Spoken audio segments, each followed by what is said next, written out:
Hey all, welcome back to the channel. Flying Ross here. This is Naval Action. Today's video, a tutorial and guide on the user interface in battles. So let's get started.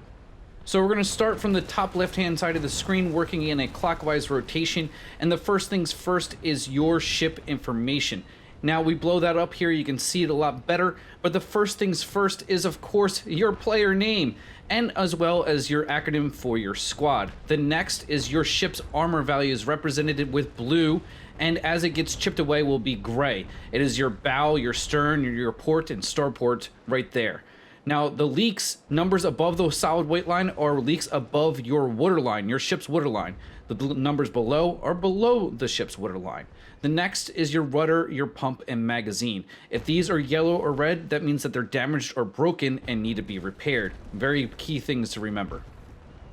Moving clockwise to the top right hand corner of the screen, you're going to see the enemy's ship information that you are currently either looking at or aiming at.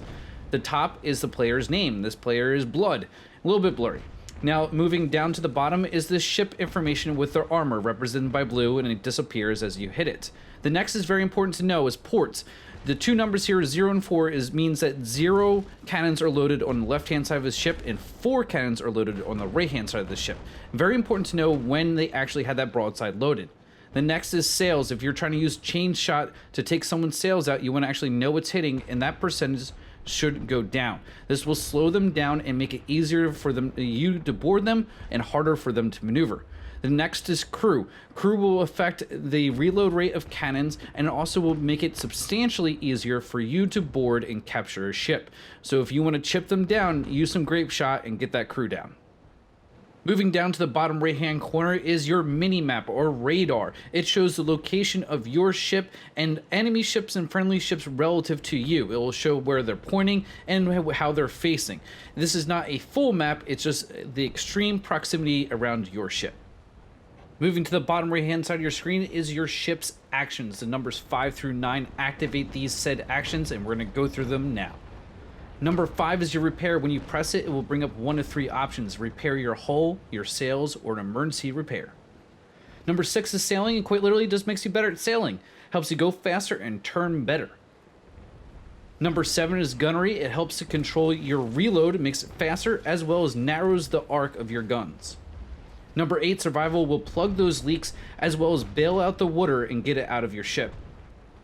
Number 9 is boarding, and what it will do is when you hit this, it will give you action points to use when you board. The green circle is the reload between each one of these actions. You'll see a red circle and it times up, means that now that new skill is active.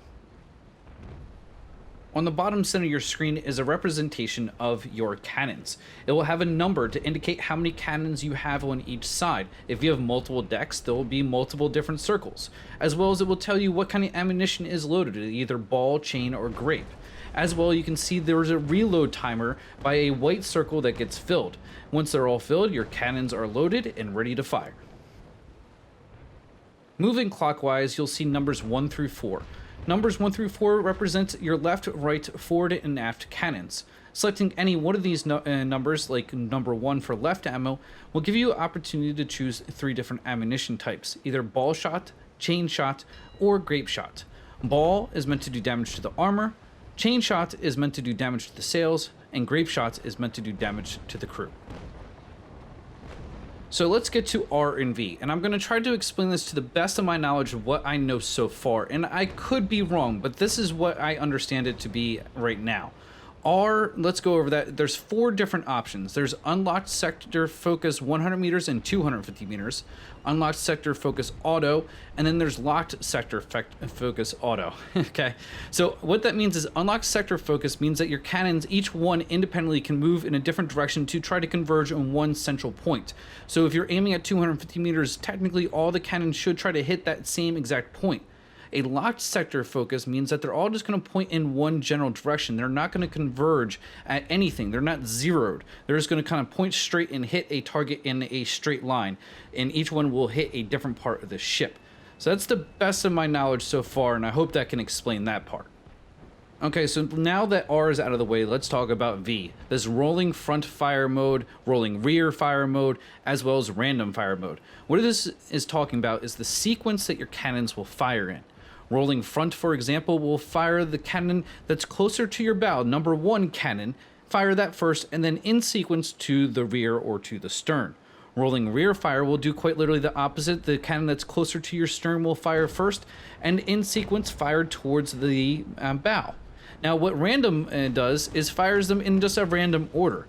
It does seem like it is like cannons 1 and 6, then 2 and 5 and 3 and 4. It might not be like that, but that's what it seems like.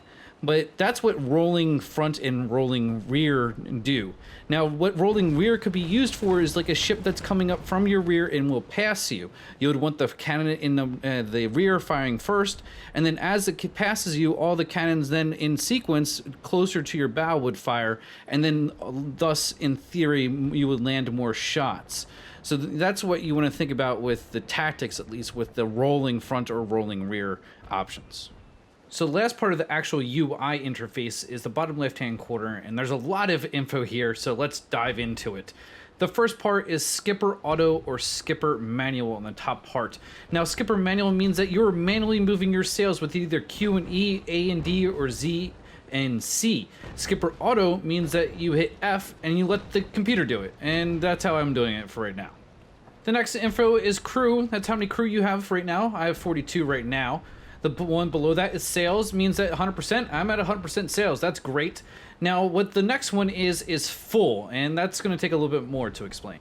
I am not going to explain this in great detail. I will save that for another video, but basically this is representative of your power, how much sales that you have. This means 100% full, that you hit W enough times to go to 100% sales. If you were to hit S, you would lose sales, you would take them away and thus lose power. And so W and S control this percentage that's red right here.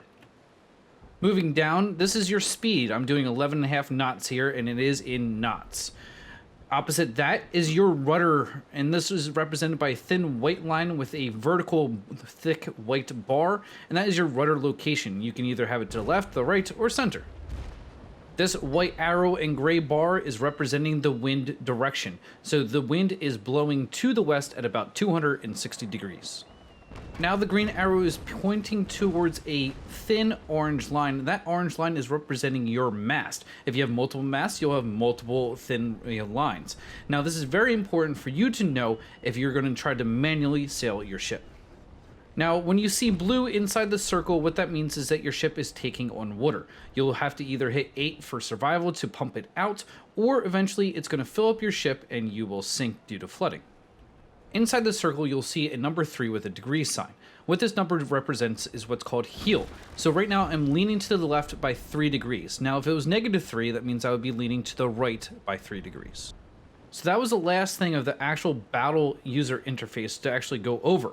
What we're going to go into right now are some key bindings that you might not be aware of, and even veterans, you might be surprised by one of these. The shift key will bring up your telescope. The middle mouse button will let you zoom in and out with it.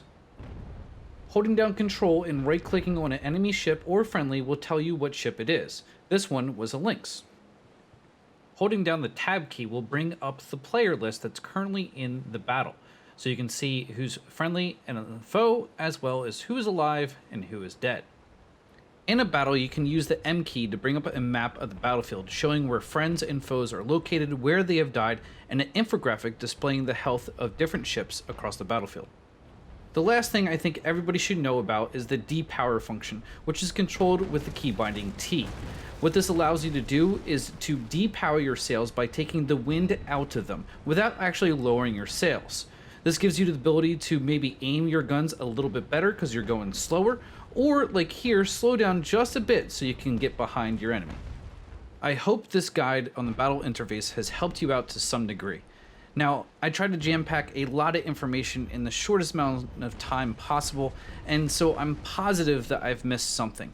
If I missed something or need to be corrected, please put it in the comments below. Help me out and help out your fellow players. Now, if you did like this video, please hit the thumbs up. It helps me out so much, and I so greatly appreciate it because these videos take a long time to produce. As always, though, I'm the Flying Ross, and I'll check you guys next time.